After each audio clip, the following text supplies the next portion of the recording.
All right, hello. Beautiful Saturday out there. For Welcome. some people, it's cold out here. I'm in Colorado now, about 32 degrees. But you know what? Today is November 2nd. Can't believe we're here already. Ready to talk week 9. My buddy's here. I'm going to introduce him first because he had the best week last week. Danny Stone, 12 and 4 with your picks. How you doing, Danny Stone? Hey, thanks for having me, Sammy B. Good morning. Happy Saturday. Yeah, that was funny. I was surprised. I actually thought that I didn't do well because I couldn't even remember my picks. And then when you texted that, I was pleasantly surprised by that, I guess is what I'll say. Very funny. Yeah, but right behind him, Andrew and I did, right, not too bad, 11 and 5. So, Yeah. Andrew, any notes from you? How's it going? Hey, howdy, howdy, howdy. Yeah, here on the West Coast, it's cold relatively here. That's why I'm wearing a Yeah. sweater. It's not that cold, yeah. But Yeah. it was a fun week. I too never remember my picks, and I'm like, I hope I did well. So it's always pleasantly surprised. You're like, dang, I didn't get dead last. That's awesome. Yeah, it was in close games. Yeah. I had three. I think was it Dan had one lone wolf pick. I had Yeah. three, or no, Dan changed. We changed his Washington pick, so it was Mac had one lone pick. I had three. So man, I was so close to being the leader. And in last place was Mac with 10 and 6, which is why he's not here today. No, I'm just kidding. He had other obligations. He couldn't make it, so that's understandable. But the three of us are ready to talk week 9. So without further ado, let's hop right into it. I did create the layout for 4 people, so don't mind the layout currently. But the first matchup, we got Dallas, kind of rocky this season, going to Atlanta. Danny Stone, our leader from last week. Who you take on this one? Atlanta is Yeah, favored. this is one kind of Andrew said flying by seat of our pants with some of these picks. I could see Dallas winning. I think Atlanta's inconsistent, but I am going to pick the Falcons. But man, Dallas looks not good. I don't really think they had a good offseason. It was kind of bizarre. I didn't really think they added a lot of pieces. I don't think their team's better this year than last year, or even the year before. They're injured. Like Parsons is probably hurt. I think Diggs is back, but he's still a little bit hurt. So I'm going to go Falcons here, but I wouldn't be surprised if Dallas puts something together and beats Atlanta. Yeah, there's a lot of matchups. I'm probably gonna say the same thing. Where this is toss up. So, what about you, Andrew? Who you taking? I like how Dan Stone started that. Like the offseason was a big one coming into this year. The Cowboys kind of seemed to be ready to set with the guys they had. I mean, I sit next to a Cowboys fan at work, and he was telling me about the big extension for Dakota, and I was like, okay, all right. They think they know where they want to go. Whereas the Falcons in this offseason let everybody know they were in win now season, right? They do the draft day move and they start making trades. They bring in Cousins, and all of a sudden that offense looks wildly different. And like, Yeah. no offense to Yeah. Desmond Ritter now that he's a Raider, but did not look that good last year. And you're like, okay, they seem like they have some pieces, but now with a guy like Kirk Cousins, a veteran who makes good choices, I give the edge to the Falcons. And I got to go with them. There's nothing against the Cowboys. I would like to see them win. I think it'd be exciting. It Mhm. probably is going to be some kind of shootout, but I think I give the edge to the Falcons. They seem like they need to win now, and they got the pieces together. Yeah, and you talked about the extension of Dak. It's funny because last few seasons, the quarterback that signs the extension usually is pretty bad. If I would have, I know it happened right before kickoff week 1. If it would have happened like a Yeah. day or two earlier, I would have put money on Dak under, maybe Cowboy unders. I can't remember who comes to mind. I know Daniel Jones when he signed his contract. That's when he had his bad season. So it's crazy. From recently, I should say, quarterbacks sign an extension, they just do bad. But yeah, I agree with you guys. I'm also going to take Atlanta. Dallas just been struggling this year. I think Atlanta's favored for a reason. Historically, Dak is not good as an underdog, which is kind of weird. Dallas That is defense, weird. and you did mention, I think, Danny Stone, that a couple of players might be back, but I don't know. I don't think that defense is ready yet. I think Bijan's going to have a big day. So all three of us are in Atlanta. I, Good first matchup there. Kyle Pitts hopefully won't fumble. I know he got a little lucky last week with that Yeah, one touchdown. it was National Tight End Day. That's why. I, They gave it to you him. really He, showed out. he pretty clearly fumbled that ball, but I have him in fantasy. I was happy with it, but Yeah, there's he, some good matchups this week. Cause we're starting off strong. So the next one we got Buffalo hosting Miami, who does have Tua back. But I'll start with this one. If you don't know, Buffalo, specifically Josh Allen, owns the Dolphins. I mean, it's not even close. I mean, Tua's back, which is huge improvement for the Dolphins. But Allen against Tua is 7-1 in those matchups. Without Tua, when Miami faces Josh Allen, they're 2-12. So it doesn't matter who's at quarterback. I'm taking the Buffalo Bills. What about you, Andrew? That was a tough one. I like the Dolphins. I really like them coming into the year. But like I was talking about winning now, the Bills make a big change. I know maybe Cooper doesn't always show up in the stat line, but that guy's out there. He's drawing coverage, and that can make a big difference. Guys like Keon Coleman are showing up more too now. And those stats make me really nervous about ever picking the Dolphins against Josh Allen, who is a huge, he's country strong. He's out there from Fireball. But I'd like to go with the Dolphins. I like that offense, but I'm gonna go with Bills and play it safe. It helped me last week. I was like, oh, there's gonna be some lone wolf picks, but it didn't really work out. The Bills have been playing really well lately too, so I think that's why the spread is so much larger than you might expect. Yeah, it's like I compare it to like Lamar going to NFC. You just don't even question it; just take it. So I know Week 1 they played; it was in Miami, but again, and I took the Dolphins, and I think in that recap I said I can't believe I went against Josh Allen in the Bills because he owns Miami and owns Tua. So I hope I didn't persuade your opinion, Dan. But who are you taking this one? No, I'm at this point of the Bills' dominance over Miami. I know week 2 the Rams got crushed by Arizona, but since Sean McVay's come to the Rams, they've kind of owned Arizona, the Cardinals, and I feel like that's kind of where the Bills are at with Miami right now. I mean, you're bringing up a 7-1 record, but I think they've beaten the Bills. The Bills have beaten Miami, a lot, even beyond that 7-1 record. So I'm going to go Bills here, but this is a game. And we're at that point in the season where Miami really needs this win. So if they come out and find a way, like Jalen Ramsey maybe does a time act and plays like he did 3 years ago or something, but it's a lot. And I think Keon Coleman and really with Amari Cooper there, that's a really nice receiving duo. And they still have Shakir. James Cook looks better than Dalvin. And I like Dalvin a lot, but James Cook looks really good. And maybe Dalvin's just older, but man, he was so good with Minnesota for a while. Regardless, I'm going to go Bills here. Just the weapons and the defense. I don't really know any names on it other than Von Miller, who maybe gets back this week or next week, but they're getting the wins. Yeah, sorry I was distracted there. I'm trying to figure out where this glare is coming from. I don't know. I even opened the curtains. I saw that. So what the heck's going on? And then Andrew, you pointed out Amari Cooper. I think he's going to have a good season. I talked to a Bills fan. He said he was out there more of a decoy, and it definitely worked for them. But in 2 of my 3 leagues, I traded for him. I think he's going to have a pretty big season with Allen at the helm. So. Thing is, if you're a decoy, like you may not get those stats, but you're still drawing coverage. Like the defense is like at any point they could start showing up. I mean, he wasn't drafted that high on accident, and he's bouncing around to other teams, and teams want him because they can see the tape. And they're like, wow, he's a great route runner. He's smart. He can get every playbook if you're a good route runner. If you're like more physical, maybe the plays aren't going to work out that well. It takes you a little harder. It's a little, let's say, steeper edge to learn the playbook. With a guy like Amari Cooper, he understands how routes function together. I think he's pretty fun to coach, I'd imagine. Sure. I always thought Dallas should have figured it out and kept him with CD, but it's none of my business. I just thought I'm a Raiders fan. You don't have to tell me. We literally have figured out how to use Cooper. And then, I don't know. I hate to say it, like I said last week, I think the Raiders are the Pirates of football. They have good players, just too good elsewhere. But he was good for the Raiders. He was good, yeah. He was getting hurt. He plays. Gruden came in and cleaned house, I believe. Gruden sent him to Dallas. Yeah, because Khalil Mack that was a huge trade when that happened, So yeah. All right, and now this next game is the one we got. Speaking of Raiders, they're going to Cincinnati, and I mean, I'm not gonna lie, I don't even know who to take in this one. I was gonna let you guys sway my decision because even though Cincinnati's favored, they haven't been winning in Vegas. We know the last team to before the Browns, they're the last team to beat the Ravens and last team to beat the Chiefs. So they're not too bad. They're a scrappy team. So I'm gonna do a coin flip, I guess. Danny Stone, who you taking this one?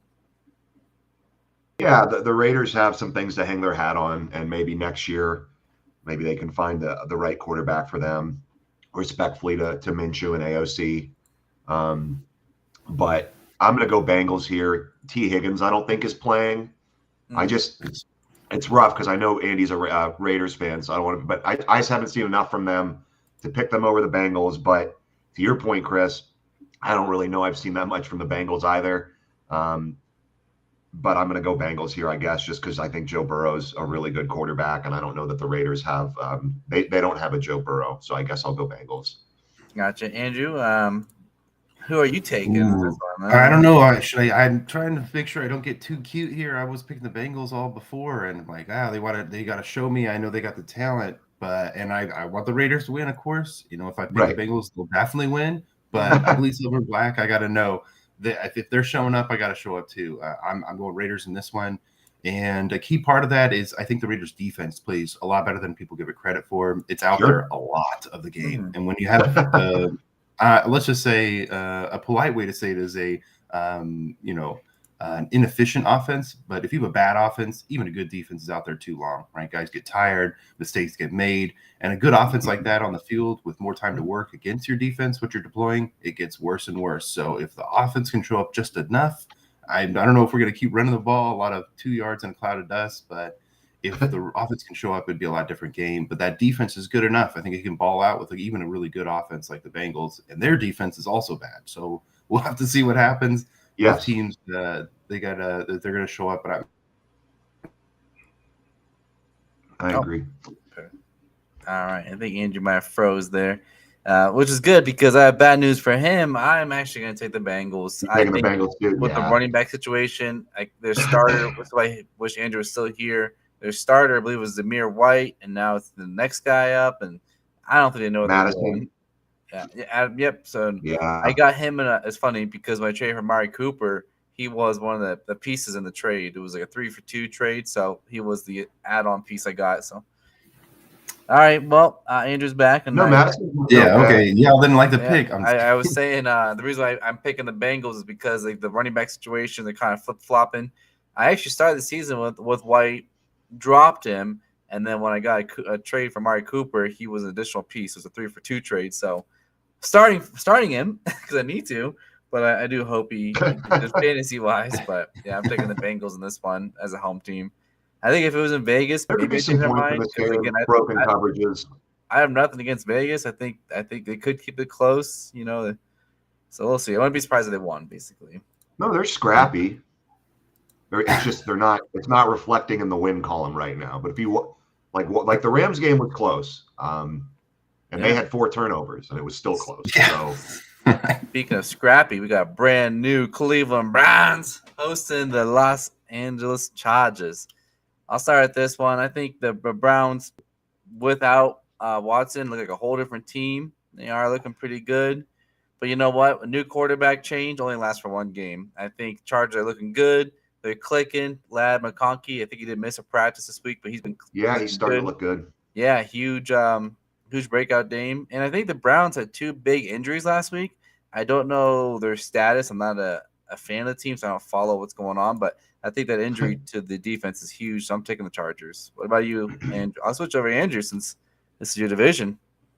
Yeah, the interdivisional one. And one second, Andrew. I think now that you came back in, I got to unmute you.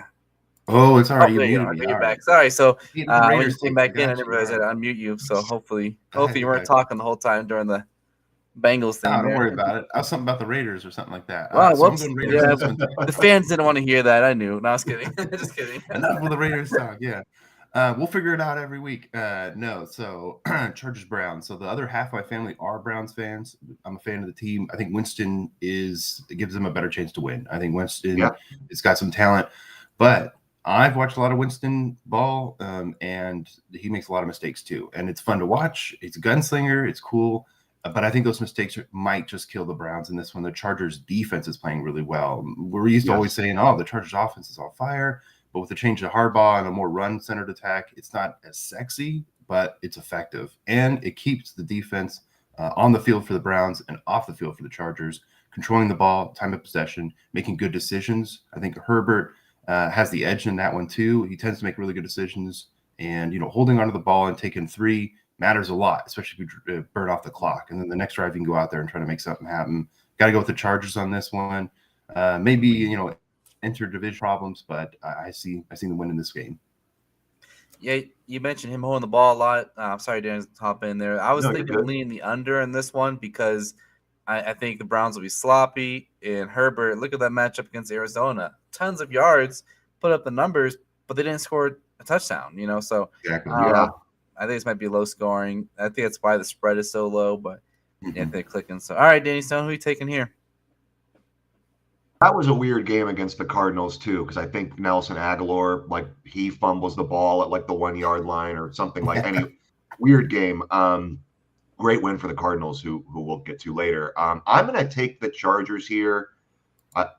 Which isn't fun. It'd probably be more fun if I took the Browns.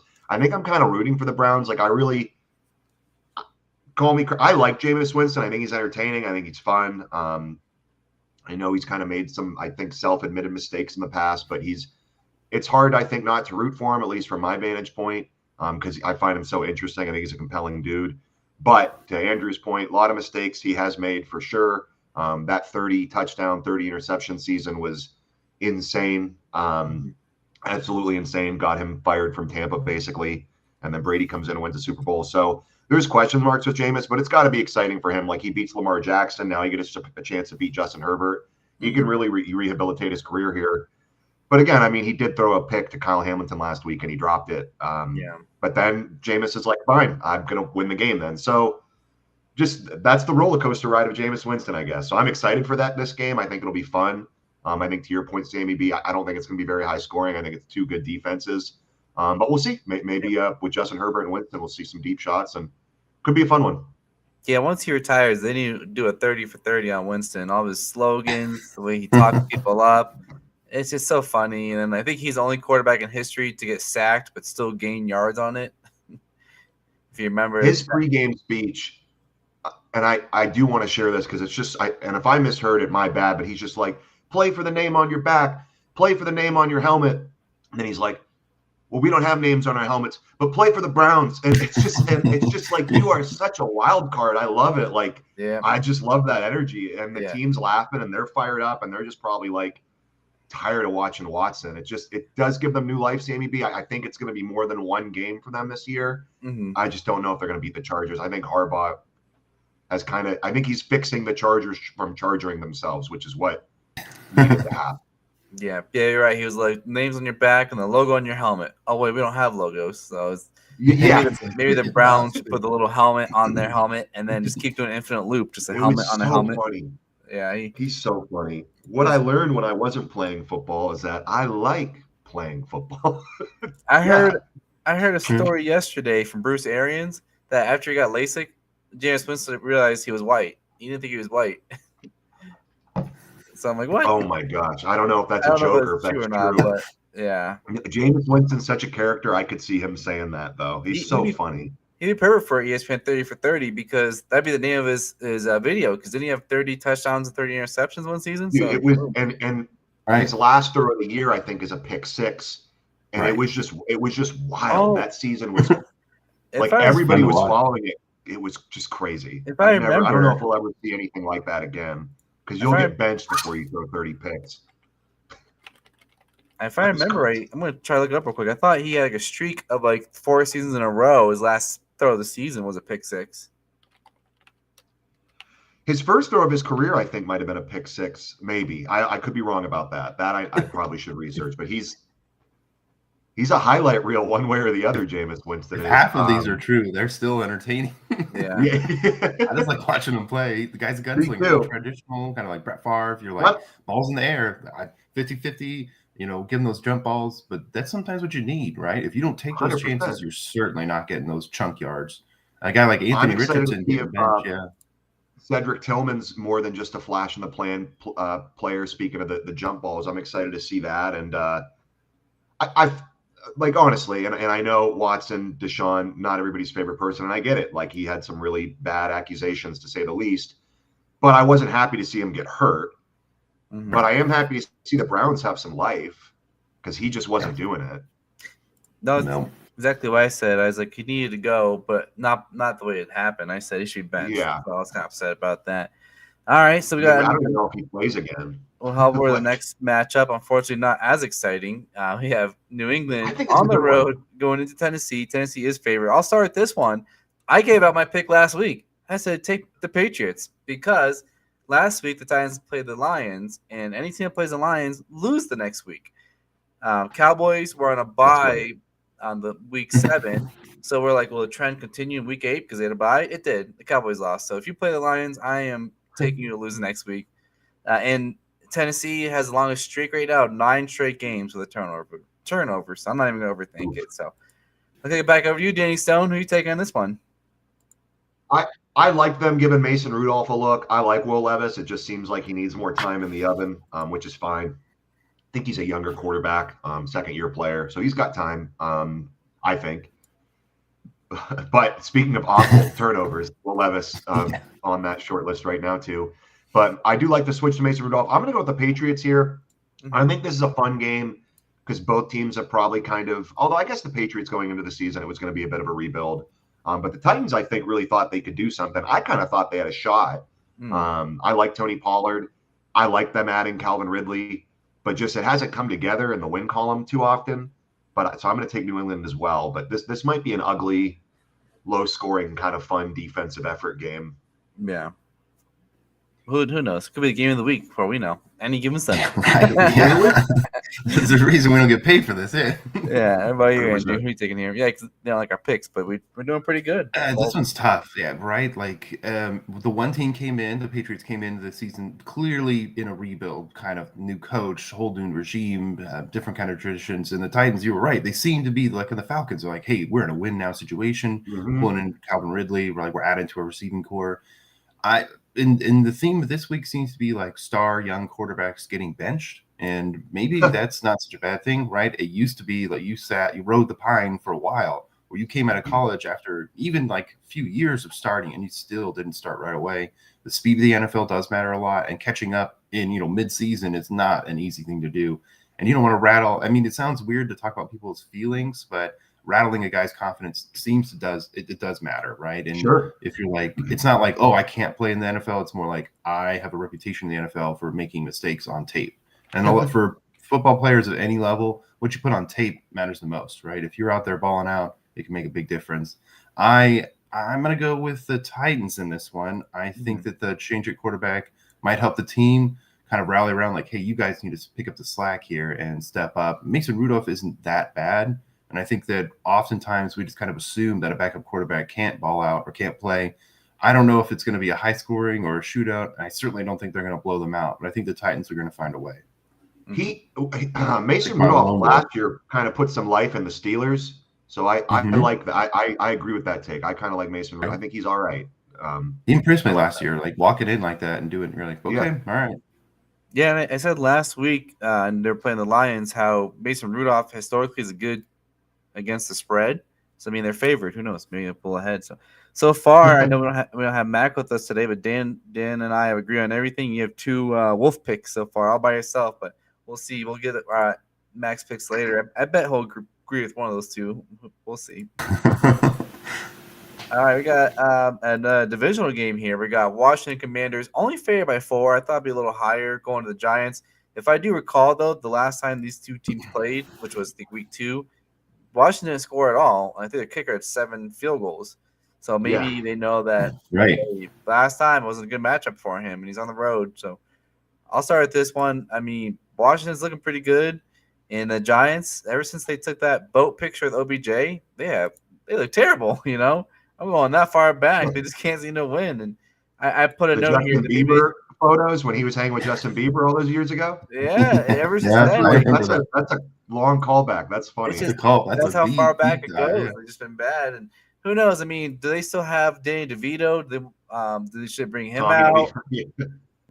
Tommy DeVito. I think so, yeah. Tommy DeVito. Sorry. Maybe doing the commercials. You never know. He could dress up as Danny Drew DeVito. Lock's the backup, and Tommy's the emergency guy, I think, is how it works. I think so. Yeah, that's I put Drew Lock as the backup. They should bring him in. I liked his, I liked his swagger he brought when he had the teams. But I'm thinking Washington. Daniels was back last week after the injury week before, so he's looking good. I'm a big fan of him. What about you, Dan? Who you taking in this matchup? I'm going to take Washington. I will say, in New York's defense, they did win a playoff game against Minnesota a few years ago, but short of that, to your point, I guess since the Odell Beckham Jr. picture where they go and get smoked by Green Bay in the playoffs, the team has not probably performed as well as they'd like to overall, minus the one Minnesota win. But yeah, I'm going to go Washington here. That was a great Hail Mary last week for Jaden Daniels. He looks like, again, the real deal. If he's healthy, I think, I'm going to keep picking Washington. We'll hop in real quick. I'm all about trends, and the reason the Vikings lost the Giants is because the Giants were the 6th seed. I believe in the NFC, if you go back like 6 years, I'll look it up in time for playoffs. But the 6th seed has beat the 3 seed in the first round. So I took That's the Giants fun. to win. So that's the reason why. It wasn't because they're good teams, because of trends. Well, then they Yeah. played the Eagles and they got absolutely smoked the following week. Like they Yeah, got so you blown don't. out. Right. So I'm calling it now, November 2nd. I don't know who the 3 seed's going to be, but you're going to lose in the first round. That's Go really ahead, funny. Andrew. Who are you taking this division matchup? This is a tough. This one's not as tough as the other ones. I was about to be like, it's a tough one. I keep saying that too often. I'll just. So we were talking earlier about Tyron Tracy. He looks good. He's really fun. I'm glad he's getting a big opportunity. Converted wide receiver. The guy's out there balling. I think it's a big difference. And I liked it, Brian Daboll. But I just haven't seen the Giants, like you were talking about, trending. They're just not putting it together in the ways that you kind of expected the season to start. Neighbors is good, but that's a lot to put on his shoulders. Like I said last week. I mean, the guy goes down, 3 weeks ago with the concussion, and everybody's like, oh, what are we doing? And you're like, wait, it can't be like that. It can't be like that for a rookie at any position. We talk about rookie quarterbacks, but a rookie wide receiver, you get a little bit of a difference there. It's a steep climb again. We shouldn't expect tight ends or any rookie for that matter to kind of adjust that quickly, but he seemed like he was getting a hang of it. But that offensive backfield for the Commanders is really good. Jay Daniels to start with is playing really well. And people will look at his rushing stat line and be like, what are they doing there? But in reality, he's keeping the ball moving. He's making decisions that aren't like, oh, it's about me. It's more like, let's keep the offense moving. Even if I get a few yards here, keeps the clock running. It's as if they give it to Brian Robinson Jr. or Austin Eckler and they just ran the ball. And the problem is with that same kind of thinking is the rib injuries, those kind of lingering ones that stick around. If he can stay upright, if he can keep himself running when he needs to and not when he wants to, it can be helpful. And then the rest of that backfield's pretty, I wouldn't say amazing, but good enough to stick out to you. Austin Eckler is a great veteran. He's got great hands. I'm surprised by how little they kind of used him in the outfield or, in open space, but maybe they'll get a best of that. And Brian Robinson Jr. is a solid running back who carries the ball well. He's got good vision. I think that they grind the ball out. The spread, I don't know if they'll cover. I think they might cover the spread, but I'm going to have to go with Commanders on this one. Yeah. Yeah, I like it. I have nothing to say. It's the Giants. Yeah, right. Same old Giants. You're right about that kicker battle. Yeah. They haven't been a very good team. I don't have a nice way to say it. I liked the Giants coming into the season. There's a reason I have Tyron Tracy and Devin Singletary on my team. They hung with Pittsburgh better than I thought, but they ultimately ended up losing. And I think that one last week and the Dallas game were 2 games where I'm like, I just don't see a world where Dallas wins or a world where New York wins. And I could have been wrong, but I was kind of like keeping pace, right? I don't see them keeping pace. If it hits the fan and everybody's looking around, like who's going to lead? And we're like, oh, come on. I guess if Jaden Daniels does miss time, like if Jaden Daniels were to miss time, I maybe would reevaluate. But as long as he's playing through the ribs and he's on the field, I'm going to take him over Danny Dimes and the Giants. Yeah, that's it. Danny Dimes got paid. Once you get paid, you just can't win as a quarterback. So we do have another. Never pay your quarterbacks. Yeah. Never pay your quarterbacks. That's the lesson. We do have another division matchup. Surprisingly, if I told you after week 2, would you have believed there's only a 1-win difference between these 2 teams? You have a 2 and I think 5 Saints, and Panthers only have 1 win. But you know what? I know last week Mac went lone wolf and took Carolina. I almost said crazy, but I don't think it's too crazy. I'm actually taking Carolina this week. I think they're playing scrappy. They're just, I don't know. They have nothing to lose. I think the only way the Saints can win is if Taysom Hill is the Swiss Army knife and catches a pass, throws a touchdown, runs one in. They need to rely on him. I know there's reports that Carr might be back, but that team is just a mess. And I want to see the Panthers win, so I'm pulling for the Panthers. Give me the Panthers in this one. What about you, Andrew? I mean, the Panthers are fun to watch, and like I said when we first started doing this, I took a flyer in fantasy on Bryce Young. I was like, okay, all right, maybe he can do so well. But the Saints, I did not imagine them to end up like this. But if you had told me Derek Carr went down from an injury, I'd be like, okay, that might make more sense. I like Derek Carr a lot. Not just because I met him when he was in 8th grade, but I think he gives him a big edge. I think he's got a great arm. If one of the few people I right off the bat was like, that guy has elite arm talent, like the strength, the touch, a little bit of English on the ball. He's able to drop it in there in ways that a lot of people can't in an elite sense. If they have their Swiss Army knife, he's also beat up. I mean, Taysom Hill's fun to watch, but if they can keep him on the field, it's pretty fun to watch. I keep complaining about how they use Alvin Kamara, but I'm also not a coach. Hopefully they can get him going a little bit. I'm going to take the Saints in this one. The Panthers, I would be nervous about picking them from what I've seen so far, but I mean, I love an underdog. I'm a Raiders fan, but I see New Orleans taking this one away. Yeah, and I know I'm in a fantasy league with a fellow YouTuber, Ding. Sometimes he comments on our videos. I traded him Taysom Hill and a running back for Brandon Aubrey, so hopefully Hill doesn't have a good game because I just traded him away. And then I know Deontay Johnson's gone from Carolina, but he's been gone for a couple weeks. I think Thielen might be back. Yeah. Like I said, it's just the team they have out there. Yeah, there's injuries, but these injuries have been going on for a couple weeks, so they've been practicing without them. So, Danny Stone, you're a tiebreaker. Who are you taking in this matchup? Yeah, if Derek Carr plays, I'm going to pick the Saints. I actually was going to pick the Panthers, but then the news that Derek Carr might play swayed me. I agree with Andrew. He's a difference maker for the Saints. I'm especially over a kind of a wounded roster in the Panthers, to say the least, both like literal injury and just figuratively. They just don't look great. Obviously, they've got one win, so hard to trust them. New Orleans has been really beat up, but yeah, if they get Derek Carr back, I'm going to go Saints. But if Derek Carr doesn't play, I'll probably text the group chat and say I'm taking the Panthers. I wrote down both teams. I said, if Carr starts, taking New Orleans. If he's not, then I'm giving you the Panthers. Is that fine? Yeah, that's fine. Yeah. Even if Carr starts and gets hurt in the first quarter, obviously you're stuck with your pick at that point. You can't change it then. But yeah, I would say when you say that, hey, there's 4 quarters. I don't know. Start switching around. Yeah, message at halftime. I'd like to switch my pick actually. Maybe a quarterback a quarter. Yeah, can I get the winning team? Thank you. Yeah. Quarterback a quarter. Derek Carr quarter 1, Taysom Hill quarter 2, Rattler quarter 3. So yeah, they can do it. Problem solved. Yeah. They're the only team that can do that. I like Chris Olave. Yeah, and I did too. Yeah. So this next matchup actually is kind of exciting because I believe they both have the same record of 5-2. Yeah, this is intriguing. This is a good one. I mean, I'm not gonna lie. I'm kind of surprised Baltimore is favored by so much, but I'll let Andrew.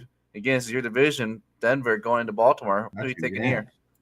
Well, you were talking about it. You were surprised they had the same record, and I don't know if it's the Broncos surprising you by how well they're doing, but more that the Ravens are not doing quite as well as everybody thought. The Ravens are a lot of talent. That's some people's Super Bowl pick, and for good reason. I'm going to talk them up, not just because the Raiders beat them, but because they are a really good team. They're well coached, and they always seem to show up. The Broncos, that team's tough to tell. The offensive backfield situation, I like to go by position groups. The running backs and the quarterbacks, I haven't seen quite what I was looking for in the beginning of the season. I traded away some of the offensive backfield I had in our fantasy league with Dan, but I'm going to go with Ravens in this one. Not just because I dislike the Broncos, but it doesn't hurt. Yeah, fair. I mean, I like the colors, for Halloween, but Dan, who you taking? Yeah, I actually think this is a game that I'm going to go out on a limb. I think Baltimore wins handedly. I think this is kind of a slow your roll Broncos nation, Broncos country. I know they're excited. They should be excited. Bo Nix has had some good moments.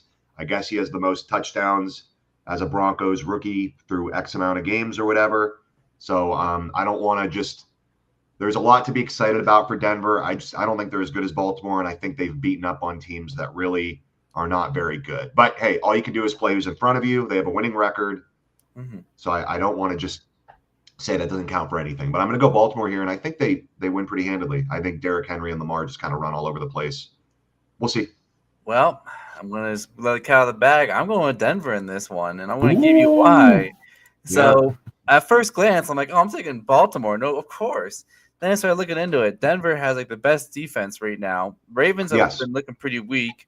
I believe they're bottom 3, I should say, in pass defense. And Bo Nix has been improving week to week. Baltimore relies on tight ends in the passing game. Isaiah Likely, the backup, has been doing a lot, and I think the third stringer. But that's where Denver can shut down those tight ends. And I think the biggest difference is PS2, Pat Surtain, the corner. He's great. He's really good. So they can shut down the tight ends. I think he'll shut down the receivers. Everything on paper, they're kind of even. Looking at ranks, offense versus defense, but in, like special teams, that's where they're crushing it. I mean, I think Denver's crushing it. So on paper, they look kind of evenly matched. That's why I'm kind of shocked the spread is so high. I already have money on Denver covering, but for this show, I'm just going to take Denver to win outright. Last thing I'll say is it is a short week for Baltimore. They had a division game last week against the Browns. They lost. They played this Thursday night against the Bengals. I'm not saying they're doing a look ahead, but this is I think they're just caught up in a bad time. I'm not going to be surprised. I really hope Denver can pull it out. I think it'd be fun. So I'm cheering for them. But I just don't see Denver or Baltimore covering the spread. So I'm taking Denver outright. I'm curious to see how much Deontay Johnson helps the Ravens or not. Like I don't dislike the move. I just don't know how much it helps them. Like I'm curious to see how that plays out. Yeah, and I said so. I'm excited for that one. I had to can't wait for this matchup.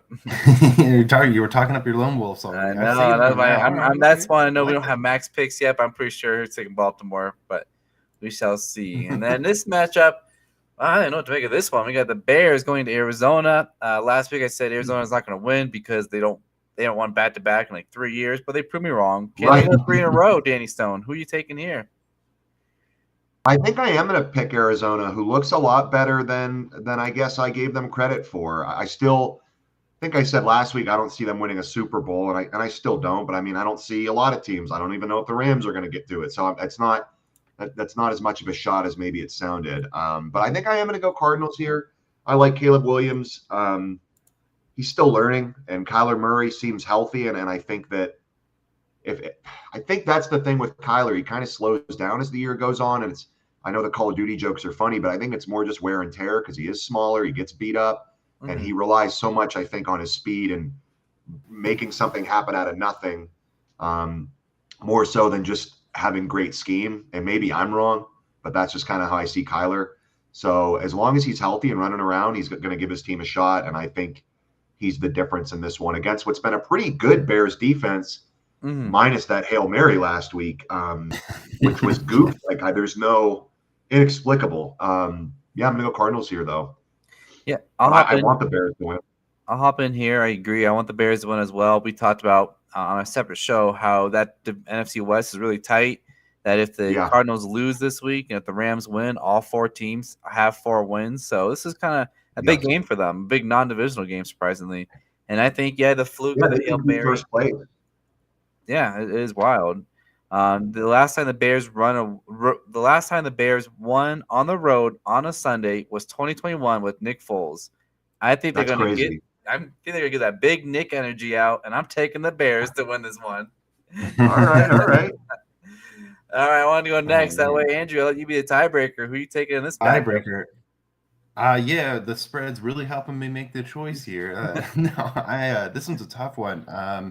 Because you look at both teams, they're pretty solid. I think Dan brings some really good points. I think that Kyler kind of fades as the season progresses because of how much they rely on him.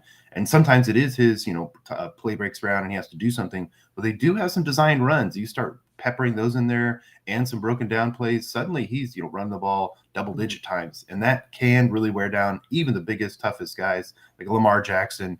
It's surprising how much he can do. It's less that like, oh, he's just super amazing, and more like he's tough. He's country strong like Josh Allen, and a guy like Kyler Murray. It's really fun to watch, but he gets beat up a lot. But they're fun to watch. Marvin Harrison Jr. I'm a big fan. I'm glad that he went to a team with a lot of opportunity.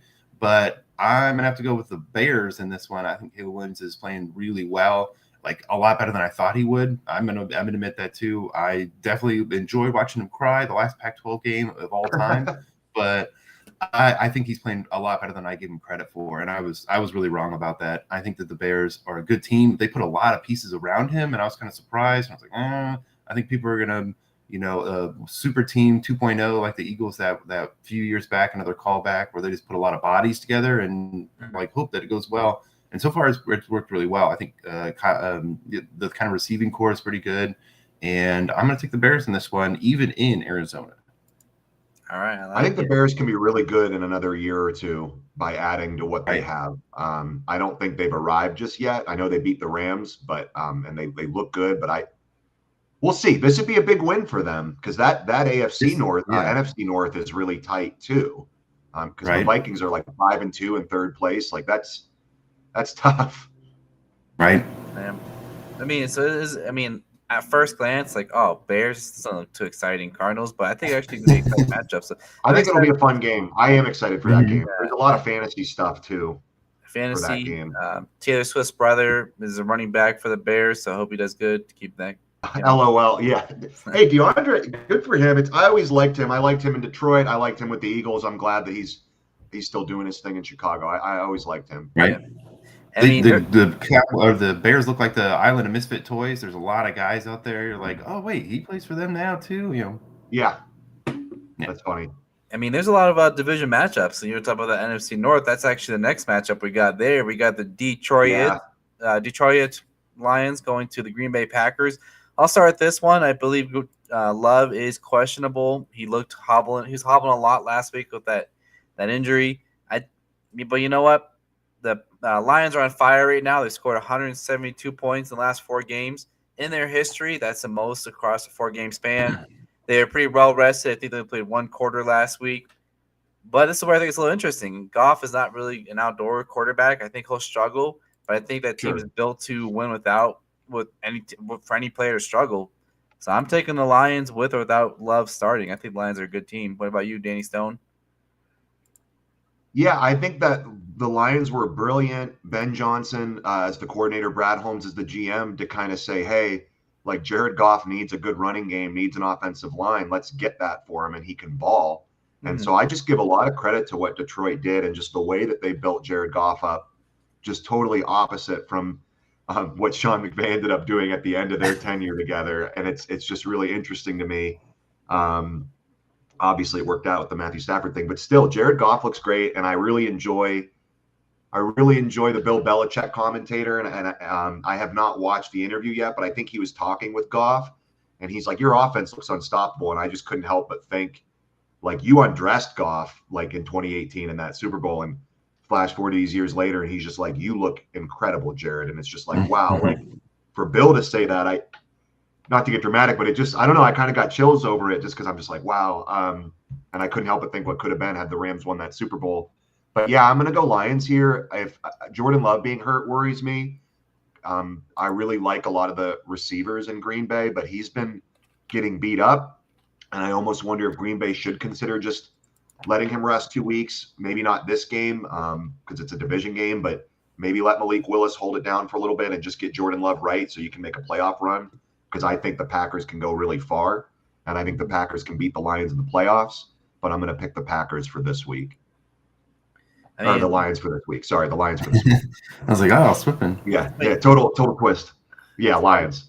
It's funny you mentioned Jared Goff, looking good, but got, your words, undressed by Bill Belichick in the playoffs. And I remember one thing about him, I'm like, I always called him like a lawn chair. As soon as the pocket starts to collapse, he just goes down. And it looks like last week he got sacked 4 times. The week before that, and that was against Tennessee. The week before that against Minnesota 4 times. He's been sacked 17 times already. And I just know he doesn't move around much. But I think I said you said it perfectly. They know he's not great outdoors, so they knew, hey, let's build for those games. And they got 2 great running backs. Those guys are good. I think, and then maybe Laporta, get some dump downs. I know he had a slow start, but had a breakout game last week, mainly because I think the suspension of Williams. So you're right. I think his team is built to win in any environment, no matter if someone's struggling. I think they pick each other up. So, all right, Andrew. Sorry. The Aiden Hutchinson loss. Don't worry. No, it's all right. Yeah. I love the way you described it. You're like, the good teams in the NFL are built to win games when one guy goes down. You can't sit there and be like, this team's done, this one guy's out. And the problem in this one is I think both teams are built that kind of way. If Jordan Love doesn't play and they stack the box, I believe there are some guys in this league you can put everything on their shoulders. And number 8 for the Packers is one of those guys. You can load the box. And I saw him go against 10-man boxes full And Josh Jacobs is out there balling out. I don't know if it's going to be enough in this one. The Lions are white hot. They are really good. Mm-hmm. And we were all talking about how accurate Jared Goff was earlier. And he is not an outdoor guy. The guy's went to Cal Berkeley. It gets a little chilly there, but it don't get much colder than that. A lot of these West Coast quarterbacks, it doesn't always look that great. Your grip on the ball, the zip you can have, it can have a big impact. And he got sacked a lot last week, but the Lions are built to win. We have a guy in our fantasy league who starts both Lions running backs every week and does well. Yes. It's because those guys can ball out. Every week, it's not just one or the other. It seems like they both are contributors every week, and that's a big difference. And that can help that accuracy too, because that if it's 2nd and 7, you might put the ball in the running back's hands and know you're getting a first down, or you're not worried on a 3rd and short, 3rd and 4, where it's a little difficult. Maybe you're not going to run the ball, but I think the Lions definitely have the edge in this one. The spread is kind of surprised me. I didn't know it'd be that tight, but if Jordan Love isn't out, I think that it's going to be really tough for the Packers to go. I'm pulling for him in the regular season. You're right. Before the season started, Watson, Romeo Dobbs, that receiving core looked really good. But Amon-Ra St. Brown and the Lions, those guys are really good. I'm gonna have to go with the Lions in this one. It pains me to join the crowd, but it helps my pad the stats. I'm really excited for this game. This could be game of the week. Huge division game. Both teams are really fun. I hope Jordan Love plays through the game, just because I think it'll make it a more fun game. But yeah, I agree with everything you said. As good as the Packers are, the Lions just seem to have a little bit of the edge right now, and one can only wonder how much better they'd be with Aiden Hutchinson had he not gotten hurt. But like you also said, that he got hurt, and they're still finding ways to win games. So, yeah, and I was talking about West Coast quarterback. Well, I mean Jordan Love. I mean, my man's from Bakersfield. He went to Utah State, so I don't know as much as I do. I grabbed him in a dynasty league this year. I really believe in Jordan Love. I believe in him as a long-term quarterback for the Packers. End of last season, he was looking great, and you're like, wow, okay, if they can carry this over. It always seemed to happen where we go into the next year like, wow, they kind of looked really good last year. I mean, the Bears Cardinals game, not to go belabor the point, but if the Bears win games like that, you're like, okay, well, that team showed me something going out there.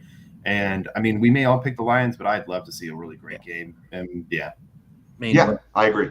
Malik Willis is undefeated when he plays for the Packers, so maybe they should play. Like, what are they thinking? I think that some of those supporting guys played a role in that, but you're right. His talent and just Matt LaFleur being a great head coach, I think. And I like your point about like where quarterbacks are from. And it's funny because now with NIL deals and all these transfer portals, you don't know where people are from. A lot of times, they went to this college. They're probably from there. So I have 2 quarterbacks in mind. I know where they're originally from. I'll start with with Detroit here. Matthew Stafford. Do you know where he's originally from? Georgia. Well, he played there, yeah. He's from Florida, so close enough. So it's like when you think about. I know you played at Georgia. Same division. Caleb Williams. Do you know where he's from? Originally, D.C. area. Yep, Washington D.C. So he's ready from the cold. So he moved around. I think he did before USC. Did he play for Texas Tech or no? Someone else, right? The cold in Chicago is different than the cold in D.C. I believe. Yeah. Oh no, I think it must be cold in California where Andrew's at. He's losing power again. Oh man, all these matchups. But we're almost through. We think we have one more. Oh, you know why he didn't want to be here? Because it's the Rams matchup. He wanted to give us the time. Right. Thank you, Andrew. You wanted to let us talk it up. So Danny Stone and I, we did a video separately breaking down the full Rams Seattle video. About 20 minutes long. Definitely check that out. Also, Danny Stone writes for Turf Show Times. He has an article going. And is it my computer now? Am I freezing up? You look good on my end. Gillies is back. Is he back? On my, I think it's my OBS must be frozen. So, Andrew, you still there? I'm still here. All right. I'm back. Sorry, maybe it's my computer. I think it's going a little. Ohio State, yeah. Well, thank you for letting Dan and I show our shining faces for this matchup. We have our Rams going to Seattle. Early in the week, I think Seattle was favored. Then it moved to the Rams after the Thursday night game. But now the Puka news, it's down to 1. Right. They said Dan and I have a full breakdown video done separate. But, one thing I didn't bring up, Dan, is how well the Rams played against and I'm all over the place. Seattle's new head coach, Mike McDonald, was a defensive coordinator for the Ravens last year. And he had a great game. Him and the Rams offensively, I should say. Stafford had 300 yards, or almost 300 yards, 3 touchdowns. They scored 31 points. which on that team last year, it was pretty good. It Gino, was that was a really exciting game. Like that was a game of the year type firework. The scoring was back and forth. The Rams lose on a walk off punt in overtime. It was just a wild. That was such a crazy game. Yep. So I am taking the Rams. Like I said, catch our video for the full breakdown. Last thing I'll say is Gino is not really good home quarterback, which is kind of weird. On the road, he has this season 4 touchdowns, 1 pick, but at home, 4 touchdowns and 6 picks. So he made the comments last week about the 12th man. It's not the fans, Gino, it's you. So and then Danny Stone, I know from our previous video that we made that you are going with the Rams. So go ahead, tell us what you want to say about this game. I picked Seattle actually, Oh, Sammy I'm B. sorry, you did I'm pick kind of going Seattle. with I'm the sorry. yeah. No, you're good. No, well, it's confusing because I have a lot of positive things to say about the Rams. I'll leave it at this. I think it's a game the Rams should win. I don't know if they will win, and I think Seattle. I think Seattle finds a way, and I really hope I'm wrong. Obviously, I mean, you were wrong about taking Minnesota, so I was. I mean, And I they don't have love it. DK Metcalf, which is huge for LA Yep. in a good So, way. Andrew, bet you didn't know you'd be the tiebreaker. Who are you taking here? I did not know that. I mean, I have lots of positive things to say about the Rams too. I like Kyron Williams; he's looking really good. I've always been a big fan of Matt Stafford. I keep finding myself picking the Seahawks now and time and again. Now we're doing this shows and stuff like that. Kenneth Walker being a big difference for that team. This one's a tough one. I'm gonna have to go with the 12th man and see how Seahawks on this one. It's no offense to you Rams fans, and it's not just trying to put my finger in your eye, but I think it'll be a really good game. It gets really tough. The Seahawks have kind of shown up, and as much as Geno Smith, he does make a lot of mistakes, but he always seems to find ways to win games, and it's really fun to watch. DK Metcalf being out, it's a big difference. I know. Dude. Like he changes the way that they can kind of game plan, and I think the Rams are going to be well coached. Like always, they're going to show up and they're going to have a game plan. It's going to come down, I think, to adjustments. I think the big part is that both teams know how to play each other. They do it enough. They do it twice a year. But the idea that if you can make adjustments on the fly, make adjustments during the game, it can be a big difference. So I'm going to take the edge with the Seahawks. I'm not totally comfortable with it, but I mean, it was a tough one. This is probably one of the toughest ones the entire week. Yeah, I think it's and this is just kind of a gut feel. I think it's either the Rams get a 2-score lead and really kind of run away with it, or it's a close game. And I think Geno Smith, who's the league leader in passing yards, works some magic in a 3-minute drill and kind of stuns McVay with a field goal to walk it off like a 23-20 type final. But we will see. I'm excited for it. That's going to be a fun game tomorrow afternoon, and I'll be writing for it for Turf Show Times, so that should be fun to see the commenters, and I'm sure it'll be there's a lot riding on it. Big NFC West matchup. Yeah, congratulations! You're now the beat writer for the Seahawks. So yeah. Switching for that team. For both teams, huge matchup. Niners are on a bye this week. We already talked about Arizona. Yeah. Like I said, if Arizona loses and if the Rams win, all 4 teams have 4 wins. Now the losses column's a little different because some had byes, some didn't. But like I said, all 4 teams can leave this week tied at 4 wins. So huge matchup. So you have to love how the Rams go from 1-3 to people being like, they're the scrappiest 3-4 team I've ever seen. It's like you guys said they were dead 3 weeks ago, but whatever. I get it. It's a week-to-week kind of industry. You're like, this week I'm all over this team. Yeah, that's the thing. Which makes me nervous. I feel like they do better when people don't see them coming. Is the best way I'll put it. That bulletin board material. Mm-hmm. Yeah. Yeah, like wow, this team's done for you. Yeah. And I know Seattle. It's like who are they? Every week they kind of seem like a different team. Because there's some weeks I'm like, oh, they're crushing it. They're looking good. I didn't want to go too much into our last video, but I mentioned the video for Dan and I did how Walker had 9 attempts for 12 yards last week on the ground. So some games, I don't know. But you know what? The Ram is a real animal, and a Seahawk is not a real animal. So I'm taking the Ram. I can see Walker catching a screen and taking it the distance. I said that in our video. I just couldn't see that. Congrats, 30-7. Yeah, okay. Celebrate that one touchdown. We have one more game before we hit the primetime games. We have Jacksonville Jaguars with their head coach, who used to coach the Eagles, actually won the Super Bowl with them. Philadelphia is statue in front of the Eagles. I will say I'm going to keep the streak going. I think that the Eagles do not score in the first quarter, and who knows? I know I've talked to some Eagles fans. They don't like Nick Sirianni. They want him fired. It'd be so funny if this game Doug Peterson switches teams and leaves as the Eagles head coach. Probably won't happen, but I love that. I No, think it that- probably won't. I love that. I am going to take the Eagles. I think Saquon gets 200 yards, no touchdowns. I think Jalen Hurts gets 5 yards and 3 touchdowns. Dude, that killed me in fantasy.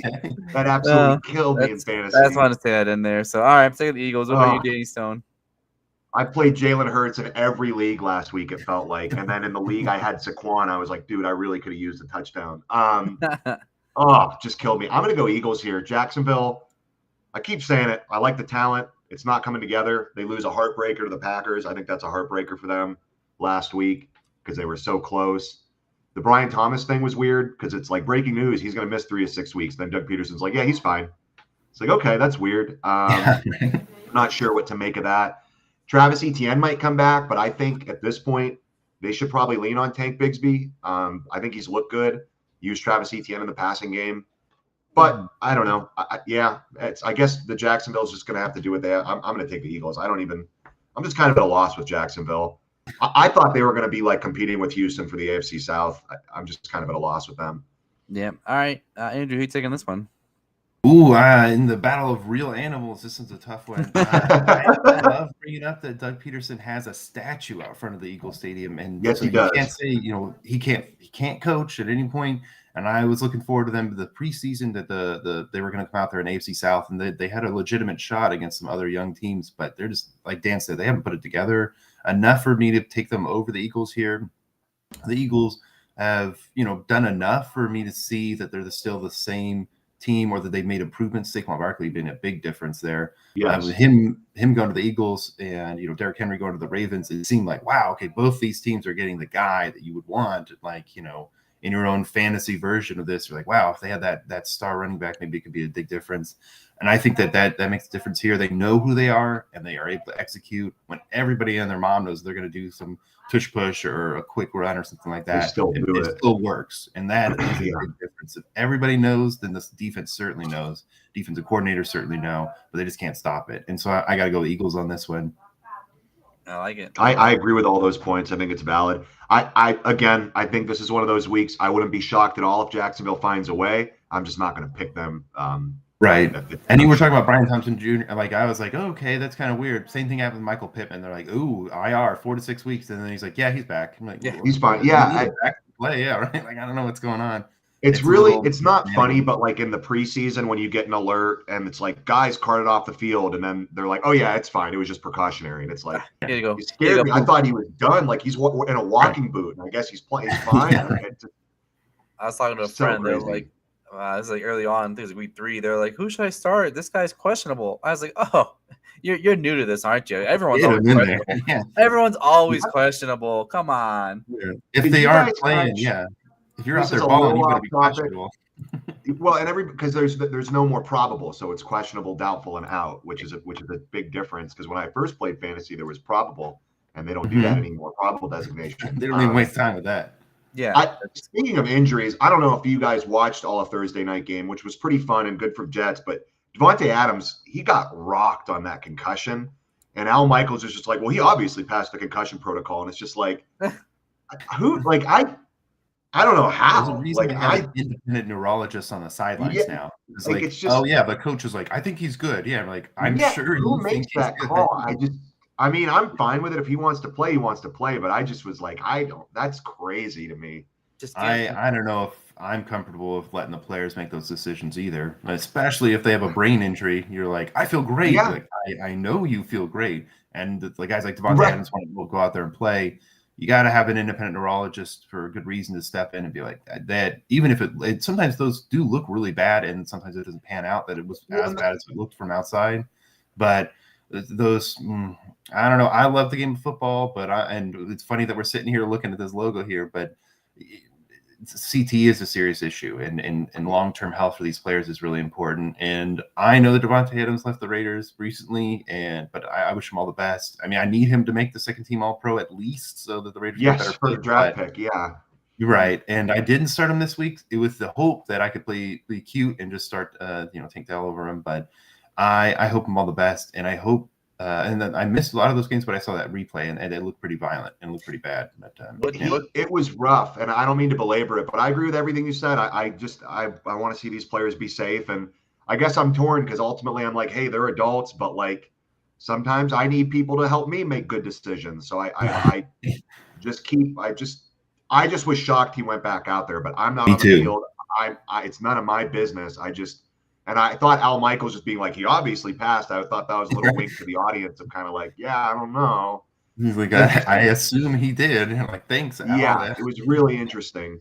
I was watching basketball, so I did not know he got hurt. Someone looked that up afterwards, how it is. I mean, maybe we'll have to ask Dr. Will Smith if he can just have some cayenne pepper and water. Maybe they'll be back out there, you know. He got a different name in that movie, but you got the Dr. idea. Will Yeah. Smith. I never saw that movie. And he was a Philadelphia-based doctor, right? Maybe. You know more than me. No, it was Pittsburgh. Sorry. Pittsburgh, okay. Sorry, Pennsylvania. Yep. All right, we got. I've been talking to some people from the great Commonwealth of Pennsylvania. We are. I know. We're an exciting state. Invited back now. I think M. Night Shyamalan is a big Philadelphia fan. I think he's from there. So like all of his movies, most of his movies, I should say, are filmed or take place in Philadelphia. So that was. I believe you're right. I saw his newest movie, Trap. That was in Philadelphia. So I want to watch that. That's on. I might watch that today. That's on HBO. That looks fun. Yeah. We had 2 matchups left. We got the Sunday night, then the Monday night. So we got some primetime games. We got the Colts, who have switched. You probably know by now, but for our viewers, in case you didn't know, Anthony Richardson is benched. Joe Flacco is in. Their playoff odds have doubled from 21.2 to 42.2. So crazy to see that. But they're going to Minnesota's 2-game losing streak. Minnesota's favorite. Andrew, who are you taking in this matchup? Ooh, tough one. I do like a little bit of Flacco. Pride of fighting Blue Hen, Pride of Delaware there. I like Joe Flacco a lot. I think that it's not too overstated how much of a difference it makes for the team's chances of getting into a playoffs there. It seems astronomical, and Anthony Richardson's got a great arm, but some of the decision-making he was doing in this as the season progressed, even with wins or tight games, it wasn't looking quite like that's what they wanted. And the reason I benched Devontae Adams, we were talking about the last game, is so that I could get Michael Pittman up there. I guess he's doing well. But with Joe Flacco, it's a very different team. It looks more like the team that we were watching before. Jonathan Taylor had a lot more space back in the day. It's because they were able to stretch the field. But with Anthony Richardson, teams could kind of play towards that, his strength being holding on to the ball. In this case, I think that Joe Flacco stretches the field in such a manner that it changes their entire trajectory. Whether that happens this week, I don't know if that's going to make – I think it'll be a lot tighter than it otherwise would have been, but I still got to go with Vikings in this one. The team still looks really good. Jay Jetta, one of my favorite players of all time. Absolutely. Yeah. And not to dig into that one, but I think the Vikings are a better overall team. I think they got to win this one, but I wouldn't be surprised if the Colts are able to pull this one out. That's a good one. I agree. Yeah, I'm going to take the Vikings as well. I really like Joe Flacco, but everything that Andrew said, and I think I'll even do kind of what Andrew said earlier in the show as far as quarterback development and ruining a guy's confidence. Anthony Richardson's going to have some work to do between him being tired and taking himself out, and then just him not making good decisions. And you're right, he's got the arm strength, but it's like, just can he throw it short? Like it's the little things that just don't seem right with him. And I'm not like a film guru or anything, but that's just what I've seen watching their games on Red Zone. So I'm excited to actually see a Colts game in prime time. I'm excited for Joe Flacco to get that opportunity. But I'm going to go Vikings here. And I think Jordan Addison has a good game. I think this is a get-right game for the Vikings. And if they lose, everybody will be like, "Oh, the Vikings 5-0. That what happened?" So it's kind of fun. There was another team recently. I forgot who it was. Started off 5-0, went on a bye, and then just lost like 10 straight. Well, not that many, like 5, 6 straight. So I wouldn't be surprised. You know what? The Cardinals started 4-0 one year with Larry Fitzgerald, I want to say, and then they blew apart. But I think Mike Florio, who is a Vikings fan, at least was in his youth. Now he says he's more neutral, but I think he said the Vikings actually have been 5-0 and then fell apart. So we have seen it, including I think the Vikings doing it. But I don't know. Maybe I'm wrong. I still think the Vikings are a good team. They just kind of got a raw deal. They lost a real close one to the Lions. They play the Rams when the Rams finally get the receivers back, which is kind of unlucky for the Vikings. I think it's a good team, and I'm starting Sam Darnold in a couple leagues. I still believe in Sammy D. So what about you, Sammy? I guess Yeah. Sammy B. I didn't mean to make that rhyme. Yeah, I But mean, yeah, you took the Vikings to beat the Rams. I remember that. But yeah, I was I did. Yes, I did. I'm believing in the Colts. I think Flacco the helm is a great quarterback for them. I think he Me helps too. them out. I'm definitely taking the Colts. I don't know what to make of the Vikings. And then this is something I saw interesting. Since 1990, just 9 teams have started 5-0, then lost the next 2.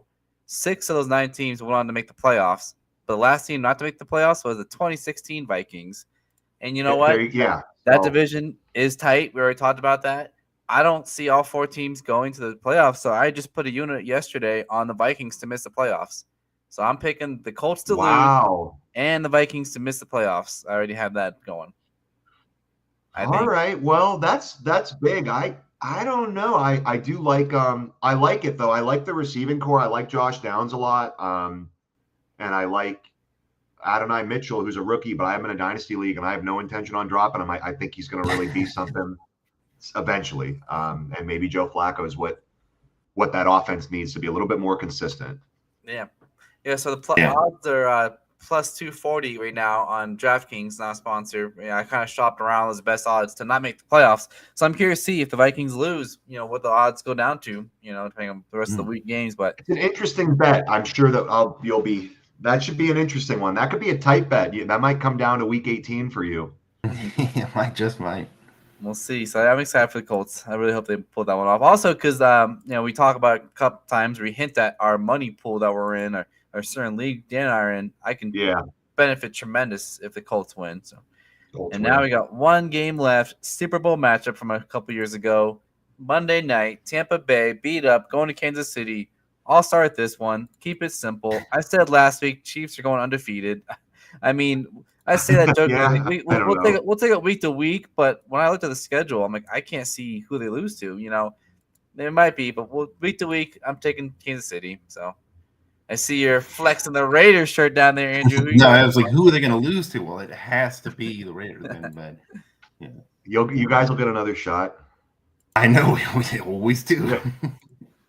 I watched Christmas game. That was a heck. Oh, sorry, I don't know if we can curse still, but it was a heck of a game Christmas. So, I do want me to start on this game though. Yeah, go this one. Yeah, the Bucks are really beat up. That was a big part of one of the things I loved about this team.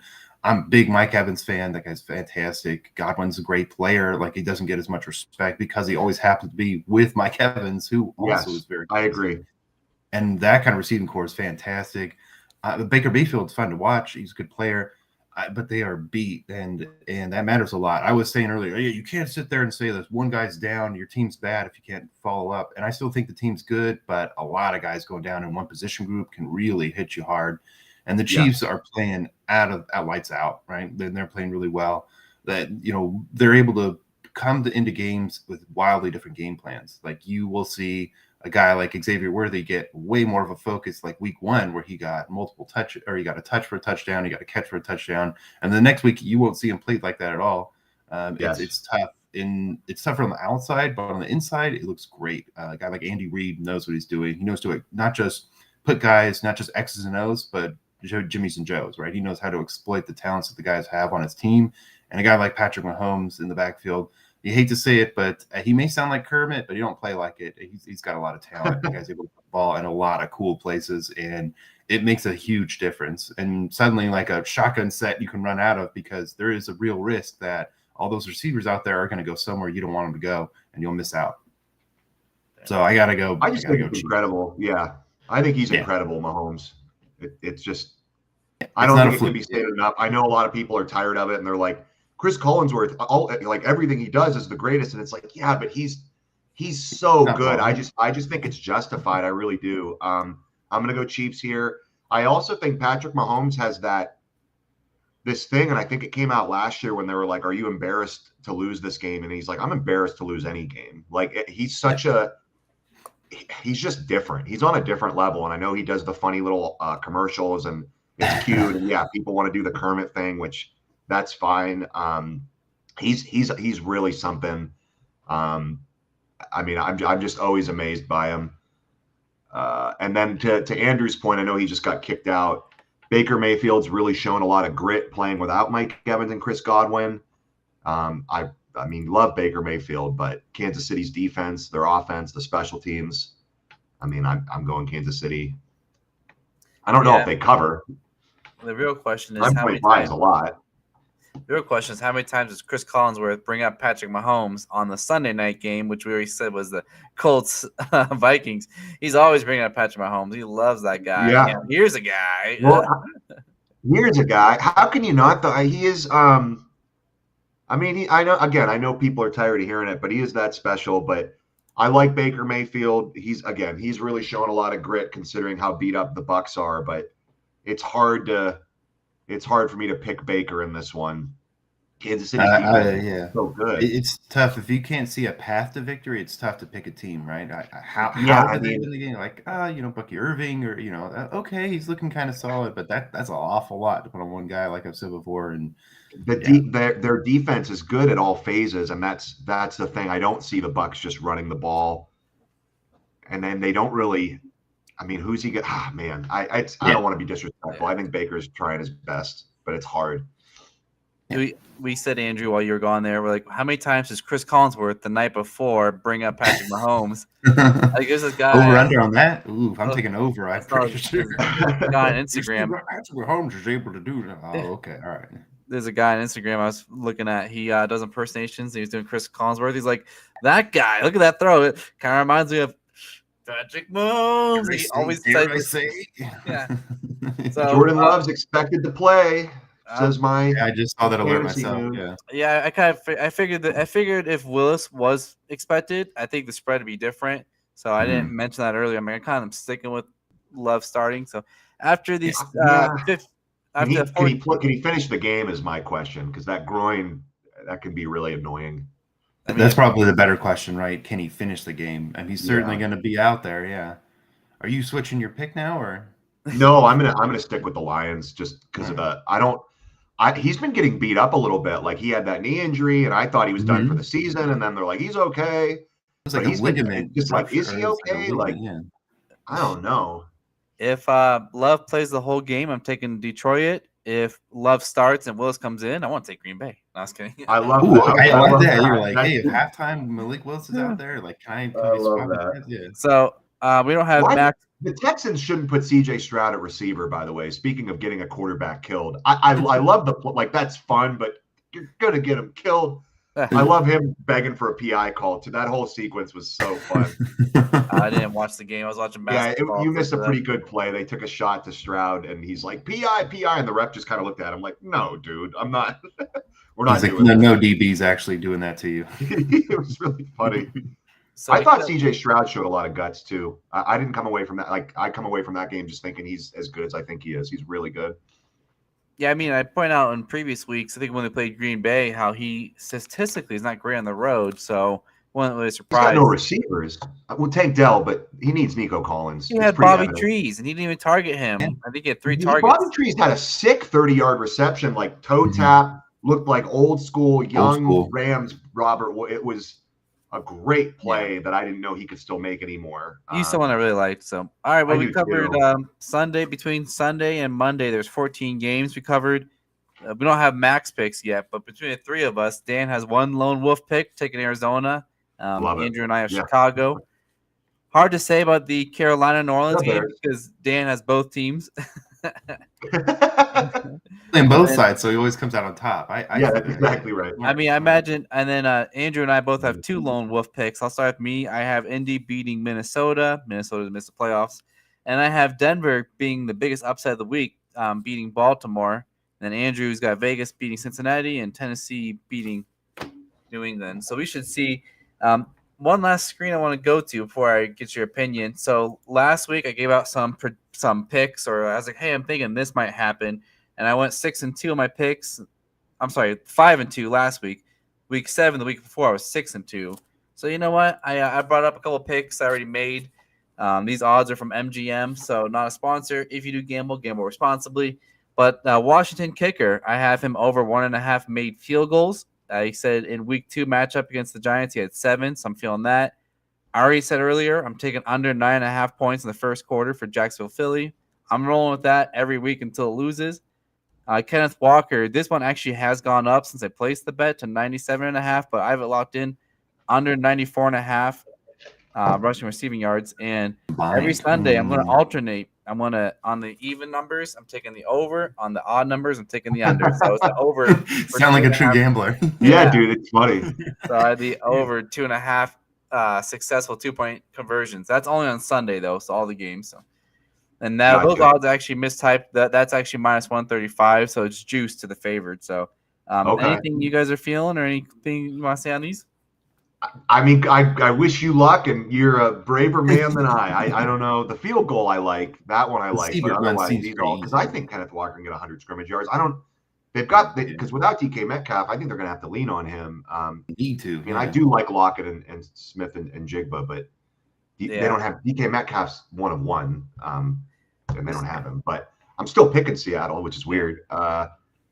Yeah, the 2-point conversions. I don't know. I guess it won't be labor. I'll just say good luck to you. That's that was a crapshoot. Yeah, those I might have missed. But those I might have missed on the even numbers. Like I said, it goes under, but on the odd numbers, it goes over. I might have missed that earlier because looking at it, I have 2, 1, 3, 2, 3, 1, 4, and then 2. So it's like it's crazy how that's working. So I don't know. Just follow the trend. So and the Eagles not scoring in the first quarter is still wild to me. I mean, that's very surprising. Yeah, that kind of like that trends. They said keep bringing up is pretty cool. I wonder what their time of possession is in the first quarter. Like, is that part of it? They're just always deferring, and then they're scoring in the second quarter, but not the first. I don't know. I was thinking about that. Like, they're making more aggressive choices on those third downs. You're like, okay, we can punt this one away, and we feel comfortable with it. Yeah, that could be game plan. That's a smart point. Yeah. Yeah, because that's what made me start this channel a couple years ago. Was I like doing sports betting, talking numbers. We haven't talked about it too much. I think what I'll do is I do make bets throughout the week. I'll probably pick my 3 or 4 favorites, probably 4. Do an easy number. Pick my 4 favorites, put them up there. So those are my 4 this week. Have a couple others going, but in closing, I'm excited for this weekend. I said a lot of division matchups. I think it's still midway through the season. This is a lot of crucial games, so I'm excited for it. Andrew, anything from you? Yeah, no, I hope you keep track of your odd number of bets versus your even number of bets, but I think it's really fun. I think the NFL is always fun. I love the parity they've built into the league. I think that's a crucial part of what makes it so much fun. Like, it's really easy in some of those other sports to look at this game and be like, this isn't even close. But in these ones, like, even a bad team can be good. And, Dan says any given Sunday, you're absolutely right. Like, any given day of the week, I know that my girlfriend might worry about a little bit more Thursdays and Mondays creeping in, and then upcoming Saturdays. But I think this week is really good. It's kind of a do or die for a lot of teams out there. Like, the rest of their season, I wouldn't say it's, I did just say do or die, but I would say those divisional matchups really end up in the back end of the season, where you're looking back over the course of the season. You're like, wow, we lost a couple of these we could have won, made a big difference in their playoff push, going in, but also in the placement that they have relative to those locked in spots with the bye week versus those, wild card spots. No, I completely agree. It's a huge matchup, and I always think every week I'm like, oh, it's a huge game, but every game is huge. Every week is it. Well, in the NFL it is, totally right. Not many games, not like football or baseball and basketball was a lot of games. Like, we can afford to lose a game or two. And you're like, you can drop a couple. Yeah. And I do want to point out that twice in this podcast, I've said something and both of you were like, you know what, you're absolutely right. And there was a huge pregnant pause. So I think I won this week in the podcast. Not so sure on the picks, but you've been a great host. I think you said you're busy next week, but you've been fun to have on. In fact, in our group chat, Nick Merrican just said he can't believe that you're up and on our show. So little plug for Nick Merrican. He'll be doing us for hopefully Patriots. He'll join us. That's one. But the word is out, Andrew. People know. People are going to know you're doing our show. The word is out. It's exciting. We're really happy to have you, and it's been a lot of fun. You're talking about these wins, how it can affect playoff matchups, playoff seedings. If Carolina wins, they can go from worst to like third, so that can affect draft position. Because if they beat the Saints, they have the same record, and so it's wild. That can. I don't think tanking's a great strategy, just because I believe in trying to build a winning culture and earning wins, and I think that's really important. Carolina, I don't know. I don't know what I would do. I just don't know. It just looks bad. Yeah, it's fun. Yeah. I You said put up we- all that draft capital for a guy, and then you're Yeah. like, well, he's not really panning out, and suddenly the whole season's in question. So yeah. That move, and then you've got the Deshaun Watson move. Like, there's just been some weird quarterback moves that have not panned out, and it's crushing franchises. Yeah. In the last 2 weeks, it's been a lot of big receivers being moved around, and Yeah. That's exciting too. Yeah, D-Hop with the Chiefs. That should be, that's one to watch.